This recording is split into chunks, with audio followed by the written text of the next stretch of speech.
So இன்றைக்கி அத்தியாயம் 12 ஜைவ தர்மத்தில் நித்திய தர்மமும் சாதகங்களும் சாத்தியமும் அப்படின்னு சாதகங்களும் சாத்தியமும் இதுதான் சாப்டர் 12 இன்றைக்கி நம்ம பார்க்க போகிறோம்.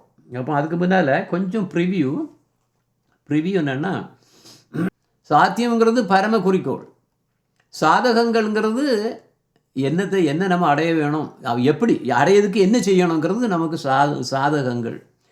இது ரொம்ப ஈஸியாக சவுண்டிங் இருக்குது, ரொம்ப ரியலி டீப். ஜெயபதர்மா ஒவ்வொன்றுமே ரியலி டீப். அதுவும் இன்னைக்கு கொஞ்சம் அன்யூஷுவலாகவே இருக்கும், நல்லாயிருக்கும். ஸோ அப்போ பார்த்தோம்னா எல்லா விதமான சாத்தியங்களையும் 3 விதமாக பிரிக்கலாம் நீங்கள். ஏன்னா இதில் ஒன்றில் தான் மெயினாக ஒன்று தான் பிடிச்சி வச்சுருப்பாங்க. அப்போ புக்தி, முக்தி, பக்தி, இந்த 3 சாத்தியங்கள், குறிக்கோள்கள், அதாவது கோல் அப்படின்னு சொல்கிறான். ஆனால் பெரும்பான்மையான ஜீவன்களோட குறிக்கோள் இதுதான். நீங்கள் இப்போ பார்க்குறது தான், இதுதான் பெரும்பான்மையான ஜீவன்களோட குறிக்கோள். இதுதான் என்ன வேணும், பணம் வேணும், அதாவது செல்வம் வேணும், புகழ் வேணும், அப்புறம் நம்ம இந்திரிய வேட்கையில் தணிக்கணும். இந்திரியம் ஒரு நாள் நிற்காது, அதை நம்ம சாட்டிஸ்ஃபை சென்ஸ் கிராட்டிஃபிகேஷன் பண்ணணும். அப்புறம் கொஞ்சம் நிம்மதியான வாழ்க்கையாக இருக்கணும், நல்லா தூங்கணும், பாதுகாப்பாக இருக்கணும். ஆக்சுவலாக இந்த புக்தியில் கல்யாண வாழ்க்கை ரொம்ப முக்கியமான அங்கம். ஆக்சுவலாக பார்த்தோம்னா புக்தி இதாவது புக்திங்கக்கூடிய இந்த குறிக்கோளில் கல்யாண வாழ்க்கையோட அதுதான் மெயினாக நிற்கும். எல்லாமே கடைசியில் அதுதான் நிற்கும். நீ பணம் செலவு பண்ணுறதுக்கு கடைசியில் கல்யாணம் பண்ணுக்கு தான் வரும். அதை வச்சு புகழ் எல்லாம் கம்ப்ளீட்டாக வாரது அவ்வளவுமே கல்யாணத்தை வச்சு தான் வரும். இதுதான் பெரிய பிரச்சனை. ஆனால் இந்த ஒன்றை மட்டும் ஒருத்தன் காங்குவர் பண்ணி எனக்கு இது முக்கியமான குறிக்கோள் இல்லைன்னு வந்துட்டான்னா அவன் பெரிய மகான். அப்போ முதல்ல புக்தி, அதை பற்றி பார்ப்போம். ஜட சொர்க்க உலக ஆனந்தங்கள் இதெல்லாம் புக்தின்னு சொல்லுவோம். ஆனால் உண்மை என்னன்னா, ஜட உலக எந்த சம்பந்தங்களும் நமக்கு ஆனந்தத்தை கொடுக்கவே முடியாது. அது நிரந்தரமற்றது. சொர்க்க உலக இன்பங்களும் அதே மாதிரி தான் நிரந்தரமற்றது. சொர்க்கங்களில் உண்மையிலேயே ஆனந்தம் உண்டுன்னு எல்லாம் சொல்கிறாங்க. அழகான மாளிகைகள், பூங்காக்கள், அப்சரஸ்கள், தேவகன்னிகள், சோமரசம் என்ற அமிர்தம் போன்ற மதுபானங்கள் ஏராளமானவை அங்கு உண்டு. 22 மணி நேரமும் கூத்துக்கள், நடனங்கள், பாடல்கள், நாடகங்கள் எல்லாவற்றிலும் அழகான நந்தநந்தன பூங்கா சொர்க்கலோகத்தில் உண்டு. அப்போ ஒரு ஜீவனுடைய புண்ணியத்தை பொறுத்து, இவங்கெல்லாம் கர்மிகள், அவங்க பண்ண புண்ணியத்தை பொறுத்து அங்கே கோடிக்கணக்கான வருடங்கள் அங்கே வசிக்கலாம். அழகான தேவ உடல் கிடைக்கும். அந்த உடலில் வேர்வை, அந்த துர்நாற்றம் எல்லாம் எதுவுமே கிடையாது. எங்கும் எப்போதும் ரம்மியமான வாசனை வீசிக்கொண்டே இருக்கும். ஆனால் அங்கே போனதுக்கப்புறம் நம்ம செய்த புண்ணியங்கள் கரைய ஆரம்பிக்கும். கரைய நம்ம கழுத்தில் ஒரு மாலை கிடக்கும். அந்த மாலை வாட ஆரம்பிக்கும் மெதுவாக. அது முழுவதுமாக வாடும்போது அங்கே அதை திரும்பி பூலோகம் அல்லது அப்படிப்பட்ட ஜட உலகங்களில் திரும்பவும் பிறக்கணும். இல்லது நரகத்துக்கு சென்று செய்த பாவங்களுக்காக கொடுமையை அனுபவிக்கணும். இது கிடையாது. நீ கொஞ்சம் பாவமோ நிறைய புண்ணியம் பண்ணால் நீ எப்போவுமே சொர்க்கத்தில் இருப்பானே, அப்படி கிடையாது. இப்போ என்ன பாவம் பண்ணியிருக்கிறியோ அதுக்கு நரகத்துக்கு போய்த்தான் ஆகணும். என்ன புண்ணியம் பண்ணியிருக்கியோ அதை நீ அதே மாதிரி சொர்க்கத்தில் என்ஜாய் பண்ணி தான் ஆகணும்.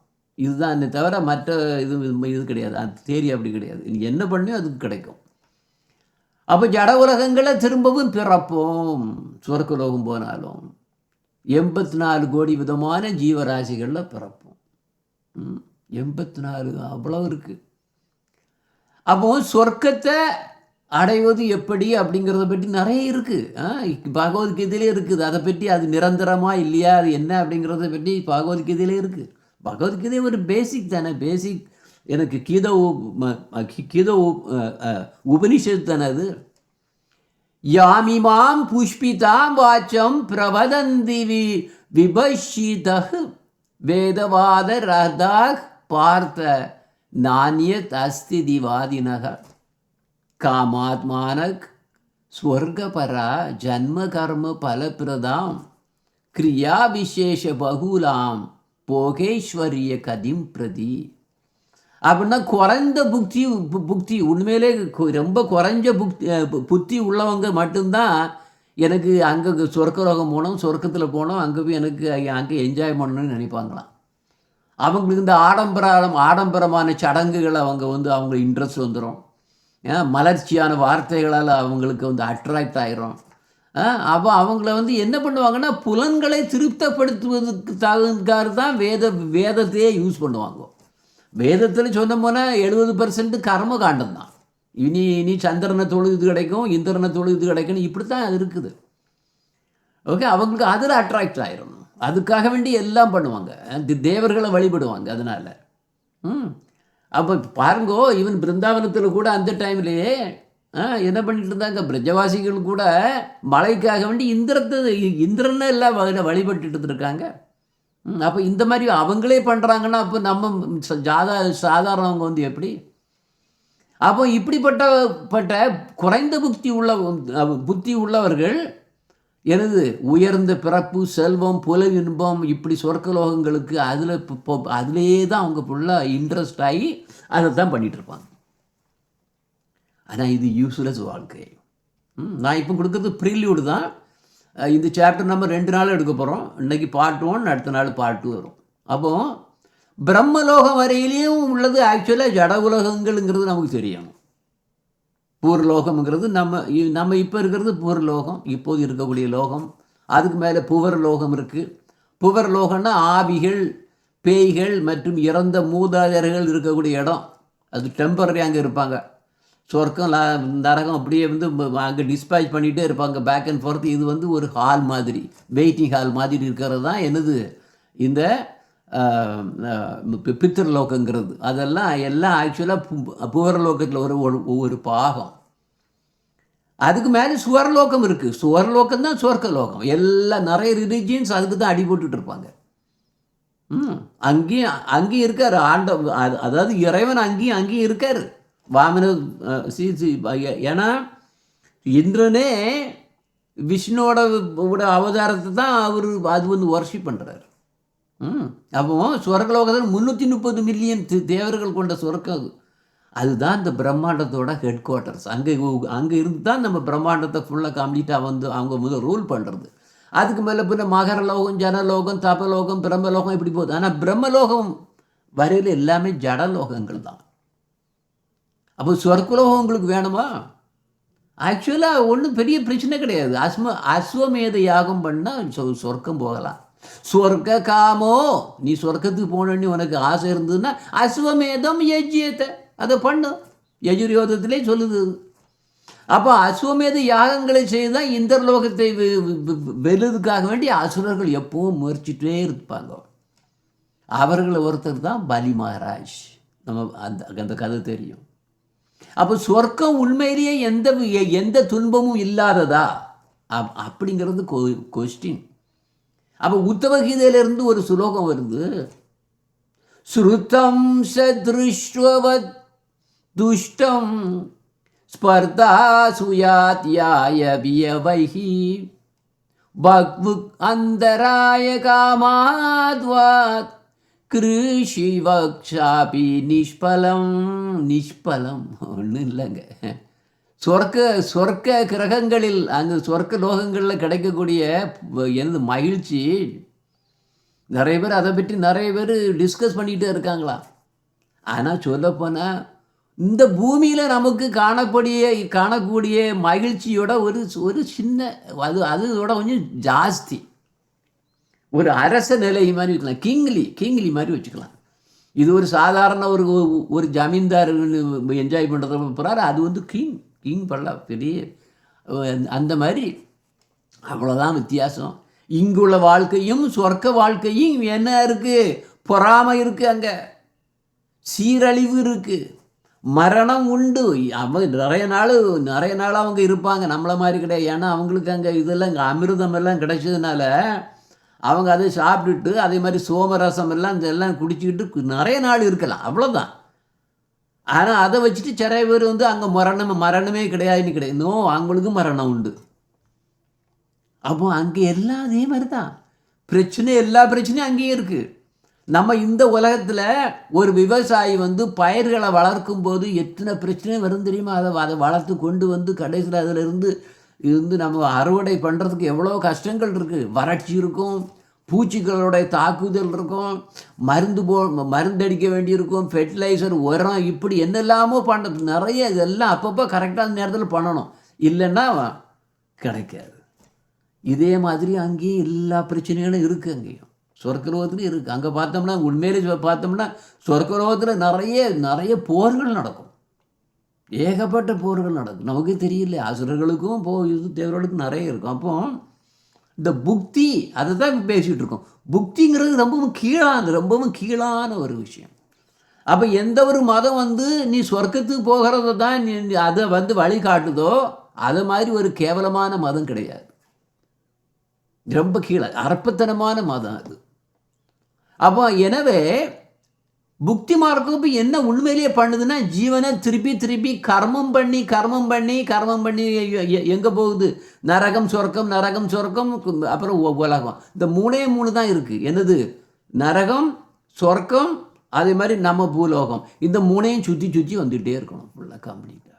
அப்போ இவன் வந்து கர்ம பந்தத்தில் மாட்டிடுறான். அப்போ அது ஒரு பாண்டேஜ். இது தெரியாமல் தான் கர்மிக்களாக இருக்காங்க. அட்லீஸ்ட் கர்மயோகிகள்ங்கிறது கொஞ்சம் மேலே வரக்கூடியவங்க. நான் பண்ணுறது அவ்வளோத்தையும் ஆண்டவனுக்கு பண்ணுறது அதுவும் கஷ்டம். அவங்களுக்கெல்லாம் அப்படி நினச்சிக்கிட்டு அவன் தான் உண்மையிலே என்ஜாய் பண்ணிகிட்டு இருப்பான். அது கஷ்டம். கர்மயோகியாக இருக்கிறதே கஷ்டம். அதனால தான் பக்தி யோகம் தான் எல்லாத்தோடவும் பெஸ்ட்டுன்னு எல்லா சாஸ்திரங்களையும் வந்து கண்டென்ஸ் அதுதான். அப்போ இந்த புக்தி மார்க்கத்தில் விழுந்தவனின் கதி அதோ கதிதான். இதை ஞாபகம் வச்சுக்கிடணும். ஓகே, நீ பாருங்கோ, நம்ம புக்தியில் பார்த்தோம்னா, நான் என்ன சொன்னேன், மேரேஜ் பண்ணுறதுங்கிறது வந்து ஒரு பெரிய டார்கெட்டாக வச்சுருப்பாங்க. மேரேஜ் பண்ணலைன்னு அவன் வந்து மனுஷனே இல்லைன்னு வரும். ஆனால் பாருங்க, கங்கா மாதாவை பாருங்க, தன்னுடைய பாதுகாப்புக்கு கூட திருமணம் செய்ததுக்கு விருப்பம் கிடையாது. தன்னுடைய குரு கங்கா மாதாவோட பாதுகாப்புக்காக திருமணம் செய்து கொள்ள கூட சொல்லவில்லை. ஏன்னா அவளது குரு தந்தை போல இல்லாமல் குருவாகவே இருந்தார். உண்மையான குரு அப்படித்தான் இருப்பார். எது வந்து ஆன்மீகத்துக்கு உனக்கு வந்து பெஸ்ட்டாக இருக்குமோ, குயிக்காக அது எவ்வளோ தூரத்துக்கு நீ அதில் வந்து இன்டென்சிட்டியை ஜாஸ்தி பண்ணுறதுக்கு தான் குரு வந்து ஹெல்ப் பண்ணணும். சும்மா அப்பா அம்மா மாதிரி இருந்தாங்கன்னா அவங்க வந்து நீ மேரேஜ் பண்ணுவாங்க. அவங்க எல்லாம் சரியாக கிடையாது. அவங்கெல்லாம் குரு கிடையாது. அப்போ தீட்சை பெற்ற பிறகு சசிதேவி எப்போதும் கிருஷ்ணரை பார்க்க அழுது கொண்டே தான் இருப்பாங்க. அப்போ அந்த ஒன்று தான் அவளுக்கு மேரீடு, அவ்வளோதான். That's it. மேரேஜ் அதான், கிருஷ்ணர் தான் ஹஸ்பண்ட். தினமும் குறைந்தது 100,000 நாமங்கள், அதாவது 64 மாலை பண்ணணும், 64 ரவுண்ட் பண்ணணும். அவங்க பண்ணோம்னா ஹரினா அவ்வளோ பண்ணுவாங்க. அவங்க எப்பவும் பார்த்தாலும் சாண்டியில் தான் இருக்கும். அப்போ அந்த கங்கா மாதாவோட குரு அவங்களுக்கு எந்த பஜனை குடியும் கொடுக்க கிடையாது, அறை கூட தங்குதற்கு அறை கூட கிடையாது. ஆனால் அவர் என்ன சொன்னார், நீ இதெல்லாம் உனக்கு பிரச்சனை, நீ தான் பண்ணிவிடணும், நம்மளால் அரேஞ்ச் பண்ண முடியாதுன்றார். ஒரு இடத்துக்கு கூட இது பண்ணல, ஒரு தங்குறதுக்கு ஒரு இடத்த கூட இது ஹெல்ப் பண்ணலை. அதனால சச்சி தேவி தான் அந்த அம்மா தான் எங்கே தங்கலாமோன்னு பார்த்தா எங்கே கிடைக்கும், ஒன்றும் கிடையாது. ஆக்சுவலாக பிறந்தது யார்? பிரின்சஸ்,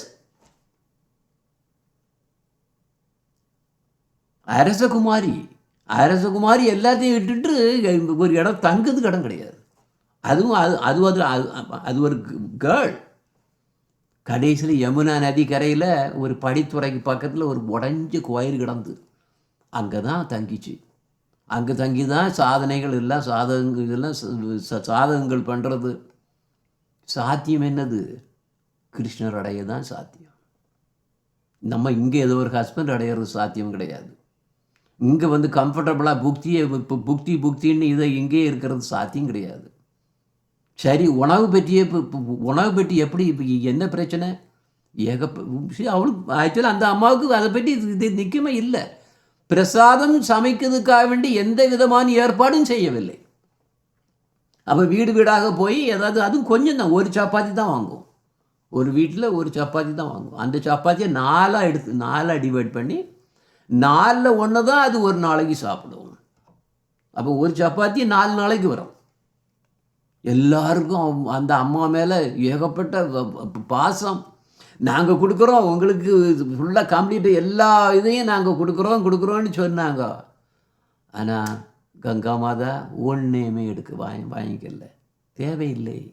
ஒரு சப்பாத்தி அவ்வளோதான், 4 நாளைக்கு எனக்கு வரும், ஈஸியாக வரும். நல்ல ஆடைகள் அணியவில்லை, கிழிந்த வெள்ளை துணியை மட்டுமே அணிந்தாங்க. அதில் திருப்தி, பரம திருப்தி. நம்ம இங்கே வந்து என்னெல்லாம் நமக்கு இருக்கு பாருங்கோ. எவ்வளவு புக்தி எப்படி என்ஜாய் பண்ணுக்கு பார்க்கும். அங்கே அவங்களுக்கு, அந்த அம்மாவுக்கு மின்சாரம் இல்லை, மின் விசிறி இல்லை, படுக்கை இல்லை, ஒரு பாய் கூட இல்லை, ஏர் கண்டிஷன் இல்லை, ஹீட்டர் இல்லை, போக்குவரத்து இருக்கிறதுக்கு வழி கிடையாது, சுகாதார காப்பீடு இல்லை, தொலைபேசி இல்லை, டிவி இல்லை, சோப் பேப்பரா இல்லை, எந்த வசதியுமே இல்லை. ஒரு கணம் நீங்கள் யோசித்து பாருங்க. கங்கா மாதா ஒரு இளவரசி. கிருஷ்ணரை பெறுவதற்காக எல்லாவற்றையும் விட்டு கொடுத்தாங்க. நமக்கு இவ்வளவு வசதிகள் இருந்தாலும் ஒரு அரக்கனை போல வாழ்றோம். நாம் எப்படி கிருஷ்ணரை பெற முடியும்? நம்ம முதல்ல கம்ஃபர்ட்டை பார்க்குறோம். புக்தி மார்க்கம் ஒருவனை கர்ம பந்தத்தில் கட்டுகிறது. இனி அடுத்தால 2வது முக்தியை பற்றி சொன்னேன். இது வந்து ஜஸ்ட் நம்ம கிளாஸுக்கு முன்னால் ப்ரிலியூட் தான். முக்தியை பற்றி சொன்னேன். அபூர்வமான ஜீவன்கள் மட்டும்தான் இதை குறிக்கோளாக எடுத்துக்கும். ஆனால் 2 விதமான முக்தியை நார்மலாக சொல்லுவாங்க. பிரம்ம ஐக்கியம், வைகுந்த பாக்கியமாக நார்மலாக முக்தின்னு சொல்லுவாங்க. பிரம்ம ஐக்கியம் வந்து ஒன்றும் பெரிய இதுக்குன்னு கிடையாது. பிரம்மத்தில் எல்லாம் பிரம்மம் ஐக்கியம்னு எல்லாரும் ஓடுறாங்க. வைகுந்த பாக்கியம் என்னென்னா, வைகுந்த பாக்கியத்தில் நிறைய பேர் வைகுந்தத்தை போய் ஜாலியாக இருக்கலாம்னுட்டு, அதுவும் என்ஜாய்மெண்ட் தான் ஒரு வகையில். ஆனால் பெர்மனெண்ட். நீங்கள் போகிறது இது வந்து பெர்மனெண்ட். கீழே நல்ல ஆனந்தமாக இருக்கும், பிரச்சனை கிடையாது. ஆனால் ஒரு என்ன இருக்குது, ஒரு செல்ஃபிஷால் இருக்குது. நான் என்ஜாய் பண்ண வேண்டும், நான் நன்றாக இருக்க வேண்டும் அப்படின்னு ஒரு ஆசை இருக்கு உள்ள. அப்போ அதனால தான் 3வது உள்ள தூய பக்தின்னு வரும்போது, இது மிக மிக மிக அபூர்வமான ஜீவன்களோட குறிக்கோள் தான் அது இருக்கும். எனக்கு என்ன ஆனாலும் பரவாயில்ல, எனக்கு என்னோட கிருஷ்ணர், ராதா கிருஷ்ணர் யுகாலா சந்தோஷமாக இருக்கணும். எனக்கு என்ன ஆனாலும் ஆகிட்டு போயிட்டோம், அவங்களுக்கு சந்தோஷமாக இருந்தால் எனக்கு அது திருப்தி, அதில் தான் என்னோட சந்தோஷம். இப்படி வர்றது தான் தூய பக்தின்னு பேர். அதனால தான் ரூப கோஸ்வாமி இந்த பர்டிகுலர் வெர்ஸை ரொம்ப கேர்ஃபுல்லாக, வெரி இம்பார்ட்டன்ட் ஸ்லோகம். நம்ம குருதேவ் திருப்பி எந்த கிளாஸ்லேயும் வரும், எப்படியாவது ஒரு இடத்துல வந்துடும். அந்யாவிலாசித சூன்யம் ஞான கர்மாதி அனாவிருத்தம் அனுகூல்யன கிருஷ்ணானு சீலனம் பக்தி உத்தமா. அப்போ இன்னைக்கு வந்து புக்தி முக்தி பக்தின்னு 3ஐயும் பண்ணோம். ஆனால் நம்ம பார்க்குறது தூய பக்தியை தான் நம்ம சொல்ல போகிறோம். பக்திங்கக்கூடியது இல்லை, பக்தி இல்லாமல் ஒன்றும் யாரும் கிடைக்காது, எதுவுமே கிடைக்காது. ஆனால் அந்த பக்தியை பற்றி நம்ம பேசுகிறதில்ல. இந்த அந்யாபிலாசித்து சூன்யம்னு சொன்ன அந்த சுலோக்கால இருக்கக்கூடிய பக்தியை தான் நம்ம பக்தின்னு எடுக்கணும். மற்றெல்லாம் சும்மா எதுக்கு, செல்ஃபிஷ். எனக்கு வந்து வைகுண்டத்துக்கு போகணுங்கிறதுக்காக வேண்டி பக்தி பண்ணுவானுங்க, எனக்கு சொர்க்கத்தில் போகணுங்கிறதுக்காக வேண்டியும் பக்தி பண்ணுவானுங்க. அதுவும் பக்தி தானே, நிறைய தேவர்கள் வழிபடுதும் பக்தி தானே. அந்த பக்தி உண்மையிலே நான் எங்கே பக்தின்னு எடுக்கவே கிடையாது. அது அப்போ இனிமேல் நம்ம ஜீவதர்மாவுக்கு உள்ளே போகலாம். இந்த இன்ட்ரொடக்ஷனை வச்சுக்கிட்டோம். இந்த உலகத்தில் உள்ள அனைத்து புனித தலங்களிலும் மேலானது ஸ்ரீ நவத்வீப் மண்டலம். ஸ்ரீ பிருந்தாவனத்தை போல் அது 32 சதுர மைல்கள் சுற்றளவு உள்ளது. இந்த ஸ்ரீ நவத்வீப மண்டலம் 8 இதழ்கள் கொண்ட ஒரு தாமரை பூவின் வடிவத்தை கொண்டது. நடுவில் இருப்பது ஸ்ரீ அந்தர்த்வீபம். அப்போ நடுவில் இருக்கிறது வந்து அது அது அது இதழ் இல்லை, அது அந்த அது என்ன பெரிக்கார அந்த இந்த உள்ள மகரந்தம் இருக்கக்கூடிய அதைத்தான் அந்தர்த்வீபம்னு சொல்கிறோம். நடுவில் இருக்குது அந்தர்த்வீபம். அதை தாங்கி இருக்கும் கருவறை மண்டலத்துக்கு ஸ்ரீ மாயாப்பூர் என்று பெயர். அப்போ மாயாப்பூருக்கு வடக்கு பக்கத்தில் இருப்பது ஸ்ரீ சீமந்த தீபம். அப்படி நீங்கள் எல்லாம் சீமந்த தீபம், கோத்திரம் தீபம், மத்திய தீபம்னு நீங்கள் அது படத்தில் ஃபுல்லாக கம்ப்ளீட்டாக எல்லாம் போட்டு வச்சுருக்க பார்த்தோன்னா அப்படி தாமிரப்பூ மாதிரி அப்படியே இருக்கும். அப்போது ஸ்ரீ மாயாப்பூர் வந்து சென்டரில் இருக்குது. அதுக்கு வடக்கு பக்கத்தில் இருக்குது ஸ்ரீமந்த தீபம். அப்போ ஸ்ரீ சீமந்தினி தேவி வந்து ஒரு கோவில் இருக்குது. ஸ்ரீ சீமந்தினி யாரில் பார்வதி தேவி தான். இந்த கோயிலுக்கும் வடக்கு பக்கத்தில் பில்வ புஷ்கரணி என்ற ஊரும் தெற்கு பக்கத்தில் பிராமண புஷ்கரணி என்ற ஊரும் உள்ளன. அப்போ நவத்வீபத்துக்கு வடக்கு பக்கமாக அமைந்துள்ள இந்த இடங்களுக்கு சிமுலியா அப்படின்னு பேரா. ஏன் இதெல்லாம் பேக்ரவுண்டுன்னா இந்த சிமுலியா இருக்கக்கூடிய இடத்தை பற்றி நம்ம பேச போகிறோம் இப்போ அன்னைக்கு. ஓகே, அப்போது நவத்வீபில் உள்ள 9 தீவுகள் வந்து அந்தர்த்வீபா, மாயாபுரா, சீமந்த தீபா, கோத்திர தீபா, மத்திய தீபா, கோல தீபா, ருத்து தீபா, ஜானு தீபா, மோத்திர தீபா, ருத்து தீபா, ஸ்ரீ நவத்வீதாம்பு ஜெயன்னு சொல்லுவோம். அப்போ ஒவ்வொரு தீபமும் எனது பக்தியின் ஒரு சாதனாவை கொடுக்குது. நான் சொன்னேங்க இந்த டாபிக் எதுனா சாதகங்களும் சாத்தியமும் தானே வருது. சாத்தியங்கிறது சுத்தமான பக்தி. அப்போ சாதகங்கள்ங்கிறது சிரவணம், கீர்த்தனம், விஷ்ணு ஸ்மரணம், பாதசேவனம், அர்ச்சனம், வந்தனம், தாசியம், சாக்கியம், ஆத்ம நிவேதனன்னு வருது. இந்த நவத்வீப் இந்த 9 தீவுகளும் 9 அங்கங்கள், பக்தியோட அந்த அங்கங்கள், சிரவணம், கீர்த்தனம் 9 அங்கங்கள் இருக்குதே, அதில் மேப் பண்ணியிருக்கு. எப்படி அந்த மேப்லேயே போட்டிருக்கு.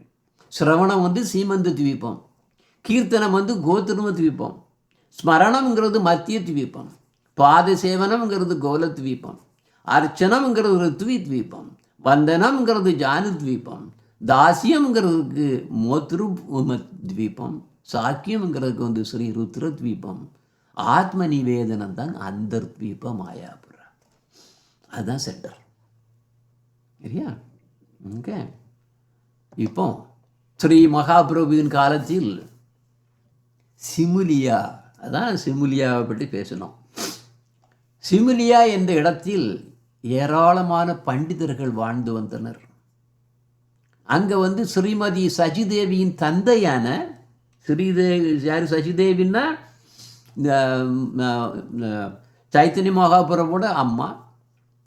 அப்போ அந்த அம்மாவோட தந்தை யாரு ஸ்ரீ நீலாம்பர சக்கரவர்த்தி மகாஷாயா.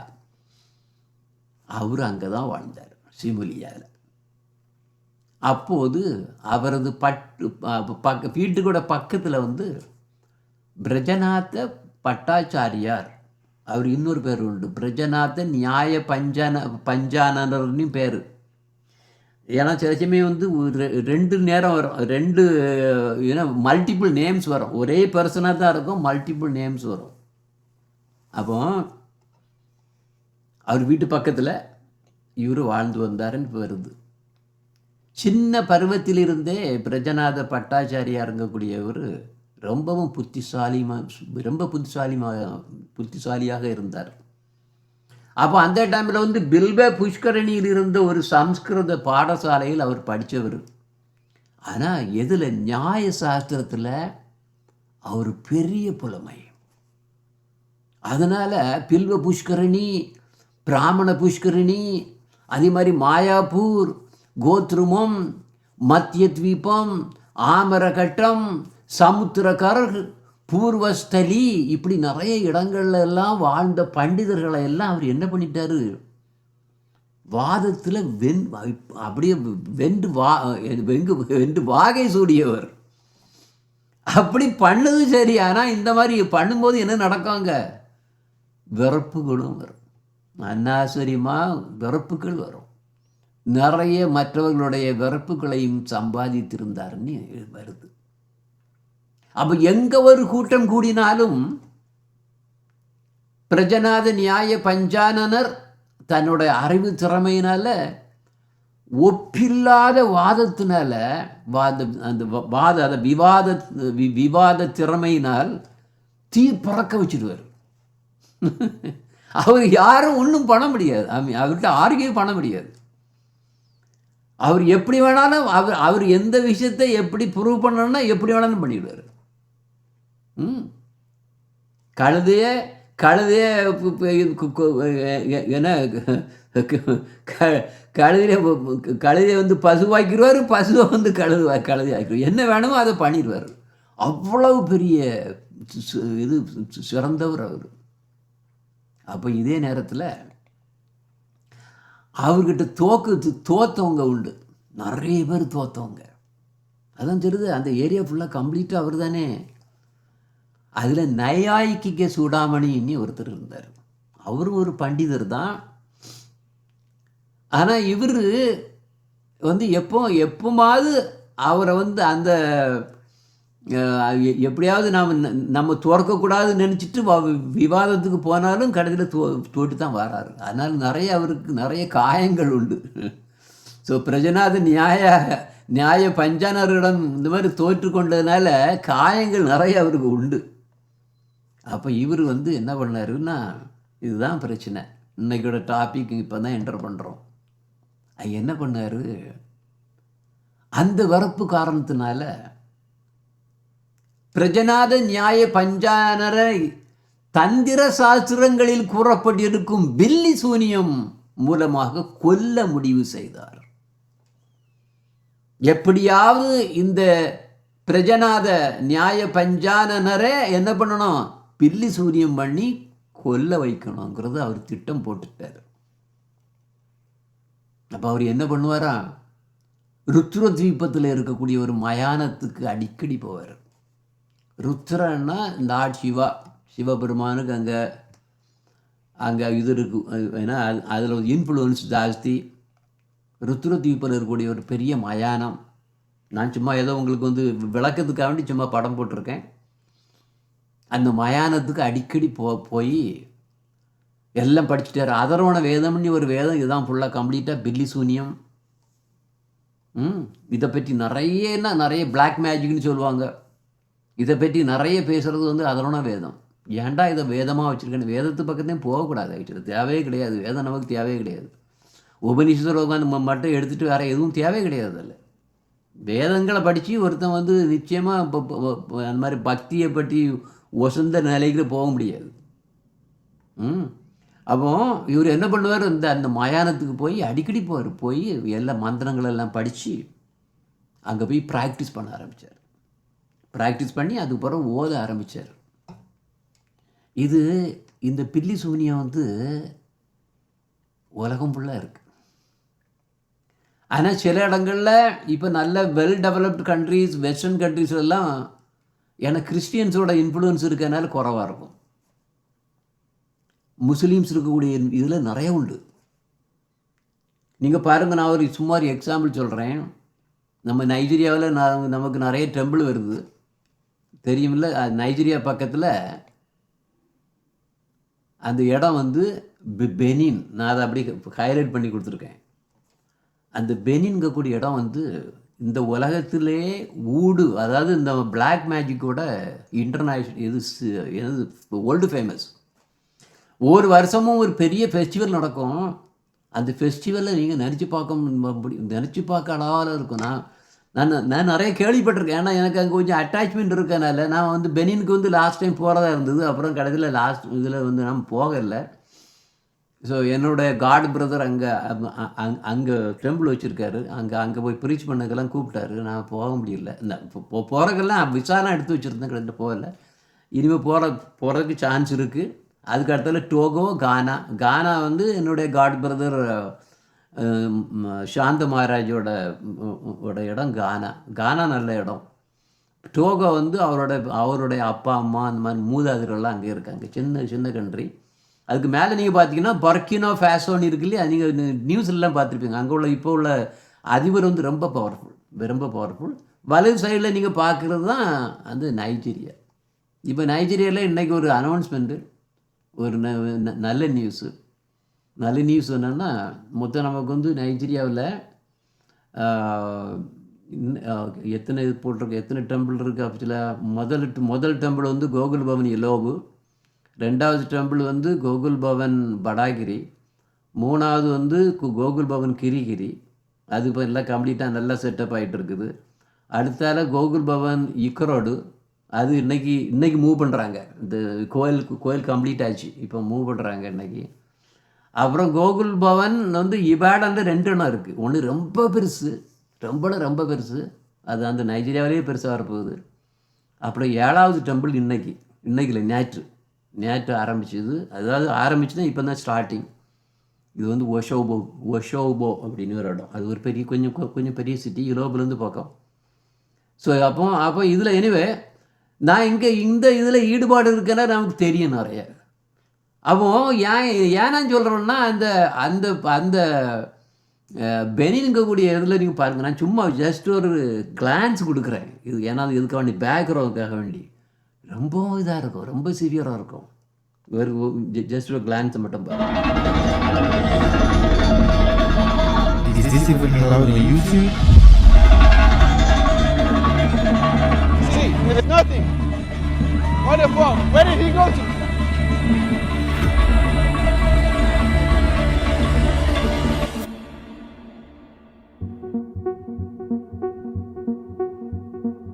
Welcome to the voodoo capital of the world, Benin Republic, West Africa, the home of black magic. Voodoo, a traditional religion and spiritual system of rituals combining elements of African magical and religious rites, sorcery, and spirit possessions. He said that voodoo is a savior. Voodoo can save. Recognized as an official religion here. That's the blood. It's getting into his skin. Yo!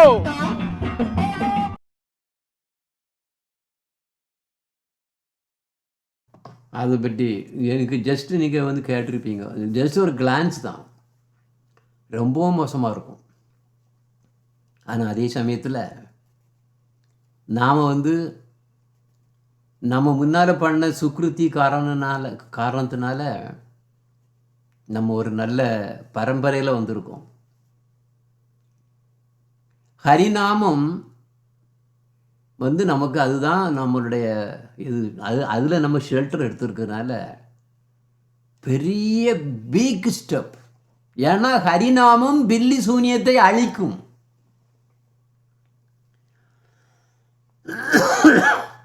இந்தியாவில் கூட, தென்னிந்தியாவில், ஏன்னா நான் அந்த ஏரியாவிலேருந்து தான் வாரேன். அப்போ பில்லி சூனியத்தை பற்றி நிறைய கேட்கலாங்க. அதனால் நிறைய பேர் பாதிக்கப்பட்டவர்கள் நிறையவே உண்டு.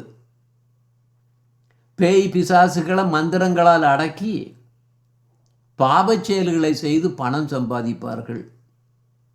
ஆனால் நம்ம அந்த பக்கத்தில் நிறைய போக வேண்டிய அவசியம் கிடையாது.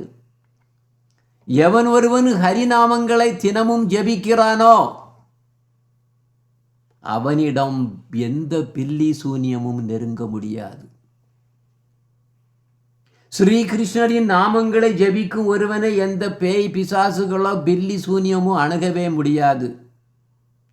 மாறாக அவரது புனித நாமங்களை கேட்டதும் அவை அனைத்தும் பறந்து ஓடிவிடும். அசுத்த மாமிசம் உண்ணும் வாதை பேய்களை வழிபடாதீர்கள். பரிசுத்தமான பகவான் ஸ்ரீ ராதாகிருஷ்ணரை வணங்குங்கள், பயப்படாதீர்கள். ஸ்ரீ ராதாகிருஷ்ணரை வணங்கும் பக்தர்களிடம் சேருங்கள். அப்போ ஹரிநாமம் வந்து பேய் பிசாசுகளை துரத்தும்னு ஸ்ரீமத் பாகவதத்திலேயே எழுதியிருக்கு. அப்போ நாம் வாழக்கூடிய இந்த பூலோகத்துக்கு பக்கத்தில் அடுத்தால மேலே இருக்கிறது வந்து புவர்லோகம்னு சொன்னேன். அந்த புவர்லோகத்தில் தான் பித்திரலோகமும் இருக்குது. ஒருத்தர் இறந்தாங்கன்னா அவங்க ஆன்செஸ்டர்ஸ் வந்து தோன்றுனாங்கன்னு வச்சுக்கோ, சாகும்போது எல்லாருக்கும் ஆண்டவன் அந்த கிருஷ்ணா வர போகிறாரு, தேவதூதர்கள் கூட வர்றது கிடையாது. யார் வரா?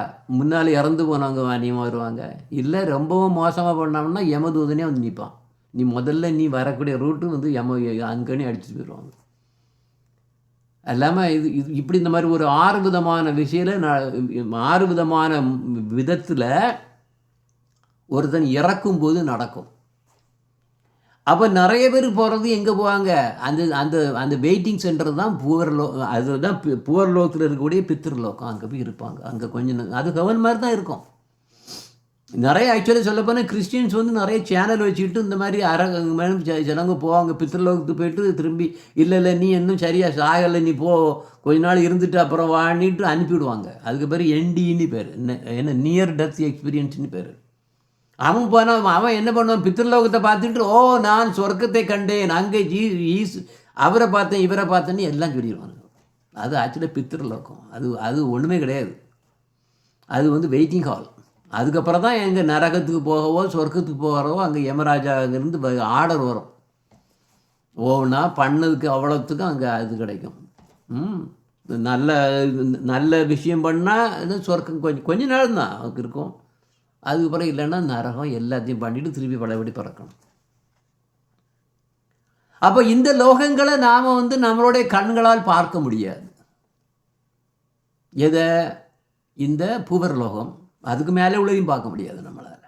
கீழே உள்ளதையும் கூட நமக்கு தெரியாது. ஏன்னா அது டிஃப்ரெண்ட் பிளேன். மொத்தம் 14 விதமான 14 லேயர்ஸில் இருக்குது. லேயர் வந்து அது அந்த 14 லேயர்ஸில் இருக்கக்கூடிய இந்த பிரம்மாண்டம் 7 பிளேன்ஸில் இருக்குது. அப்போ 2 லோகங்கள் ஒரே பிளேனில் இருக்கும். இப்போ நமக்கு இருக்குவதும் நமக்கும் பாதாள லோகமும் நிறைய ஒரே லோகத்தில் நிற்கி. அதனால தான் நார்மலாக இப்போ பலி மகாராஜ் வந்துட்டு பாதாள லோகத்துக்கு டக்குன்னு ப்ரெஸ் பண்ணதுக்கு இந்த மாதிரி நிறைய திங்ஸ் இருக்குது. அதெல்லாம் கொஞ்சம் சயின்டிஃபிக், மோர் சயின்டிஃபிக். எனவே இந்த லோகங்களை நம்மளால் கண்ணால் பார்க்க முடியாது. நம்ம பக்கத்தில் இருக்கக்கூடிய மூணுக்கு போகிறதே கஷ்டம். மூணுலேயே நெருக்குன்னு தெரிய மாட்டேங்குது இன்னும். பறக்கட்டை போட்டு மார்ஸு அதெல்லாம் நம்ம நினச்சி பார்க்க முடியாது. அப்போ அகால மரணத்தால் இறந்தவர்களும் மூதாதையர்களை வழிபடுவர்களும் தான் இந்த பித்திருலோகத்தில் கொஞ்ச நாள் இருப்பாங்க. இதில் கெட்ட ஆவிகள் நாம் பூலோகத்துக்கு வந்து தொந்தரவு கொடுத்துட்டே இருப்பாங்க நிறைய. ஆனால் ஒருவன் ஹரிநாமம் ஜெபம் செய்து கொண்டிருந்தால் எந்த விதமான துஷ்ட ஆவிகளும் நெருங்கவே முடியாதுன்னு வருது. எது நான் இப்போ என்ன சொல்லிகிட்டு இருக்கேன்? ஸ்ரீமத் பாகவத்தை பற்றி சொல்லிகிட்டு இருக்கேன். அஷ்டசக்தி விநாயகரான ஸ்ரீ கணபதி, அதான் விக்னேஸ்வரர், அனைத்து கணங்களுக்கும் அதிபதி. கணங்கள்லாம் எல்லாம் இந்த பேய் பிசாசுகள் எல்லாமே கணங்கள் தான். அதனால்தான் அவருக்கு கணபதின்னு பேர். அப்போ எல்லா சாஸ்திரங்களிலும் மணியாக விளங்கும் ஸ்ரீமத் பாகவத்தில் என்ன எழுதி? கணங்களை பற்றியும் பேய் பிசாசுகளை பற்றியும் விநாயகர்களை பற்றி நிறைய விநாயகர்கள் இருக்காங்க. அங்கே அவங்ககிட்ட போய் எழுதியிருக்குங்க. दाकिन्यो यादुदान्येचम कुष्माण्डोये अर्भग्रह पूद प्रेत पिशाचम यक्षरक्षो विनायका வருதுங்க. விநாயகா வருது. கொட்டாரே வதிசிஷ்டம் பூத்தனா மாத்ருகாடய उन्मादायै अभस्मात् देह प्राणान्द्रिय द्रुह स्वप्नदृष्टा महोद्बाधा बृहत्ता बालगृहास्यते सर्वे नास्यन्तु ते विष्णोर्नामग्रहण पीरवत्. दुष्ट பேய்களான தாக்கினி, யாதுதானிஸ், குஷ்மாண்டஷ் முதலானவை குழந்தைகளின் எதிரிகள். அதைவிடவும் துஷ்டமான பூதங்கள், பிரேஸ்தாக்கள், பிசாசுகள், யக்ஷர்கள், ராட்சசர்கள், விநாயகர்கள் மற்றும் கொட்டாரா, ரேவதி, ஜேஷ்டா, பூத்தனா, மாத்ரிகா போன்றவர்கள் ஜீவன்களுக்கு மிகவும் தொந்தரவு கொடுக்கிறார்கள். ஆனால் சர்வே நாசியந்து தே விஷ்ணோர் நாம கிரகண பீரவக். என்ன அர்த்தம் அதுக்கு? ஆனால் விஷ்ணு அல்லது ஸ்ரீகிருஷ்ணரின் புனித நாமங்களை கேட்டதும் அவை அனைத்தும் பீதி அடைந்து பறந்து ஓடிவிடும். இது ரொம்ப முக்கியமாக இருக்கணும். நம்ம கிருஷ்ண பக்தர்கள் இது தெரியணும் எல்லாம். எனிவே திருப்பி நம்ம ஜெவ தர்மத்துக்கு வருவோம். அப்போ இவர் என்ன பண்ணிட்டு இருந்தாரு? அமாவாசை பௌர்ணமி நாள் ரொம்பவும் இந்த விஷயங்களுக்கு ரொம்பவும் முக்கியமான நாள்களாகும். ஆக்சுவலி என்னுடைய பேக்ரவுண்டு நிறைய இருக்குது இதில். மந்திரவாதிகளோட இன்ஃப்ளூயன்ஸ்னால் மாட்டுனது என்னுடைய ஃபேமிலிஸ். ஏன்னா என்னுடைய தாத்தா மந்திரவாதி. அதனால தான் நிறைய பிரச்சனைகள் வந்தது. ஏன்னா கர்மம் பண்ணால் வருமே, அவர் மந்திரவாதி.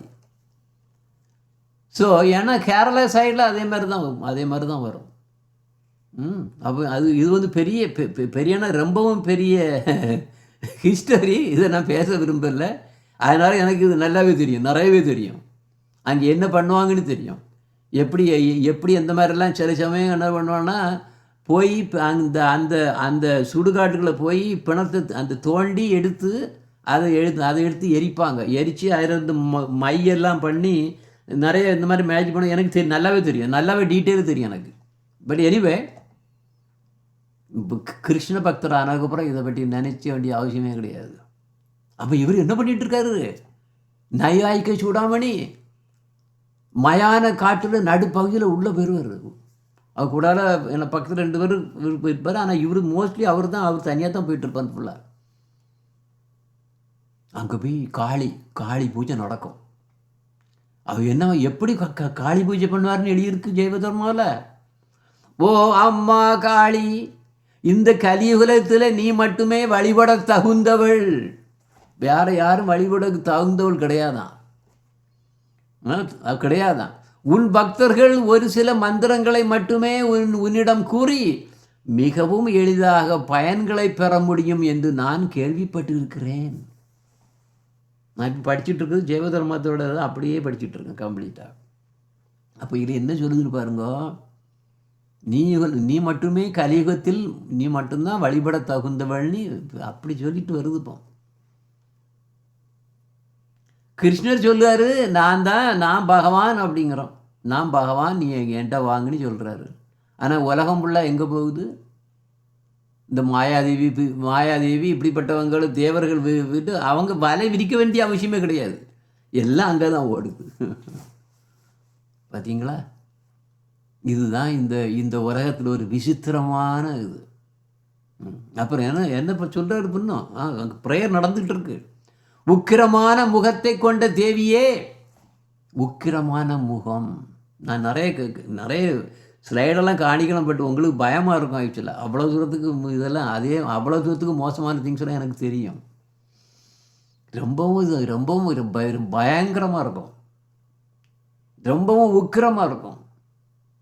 இதில் அந்த பெனினில் எல்லாம் நிறைய என்னென்னா ஷாப்ஸ் இருக்கும். அந்த ஷாப்ஸில் என்ன பண்ணுவாங்கன்னா எல்லாம் இப்படிப்பட்ட தேவகளை பண்ணி பண்ணி பண்ணி பண்ணி வச்சுருப்பாங்க. நான் அது இன்னைக்கு போடுறதுக்கு வேண்டான்னு விட்டுருப்பாங்க. அங்கே போனால் அது பெரிய மார்க்கெட், அது இன்டர்நேஷ்னல். அப்பா எல்லா அனிமலையும் வெட்டி வெட்டி வெட்டி வெட்டி காய வச்சுட்டு அங்கே முகத்தெல்லாம் வச்சுருப்பானுங்க கம்ப்ளீட்டாக. அதெல்லாம் வாங்குவாங்க, போய் வாங்குவாங்க ஊடு பண்ணக்கூடியவங்க.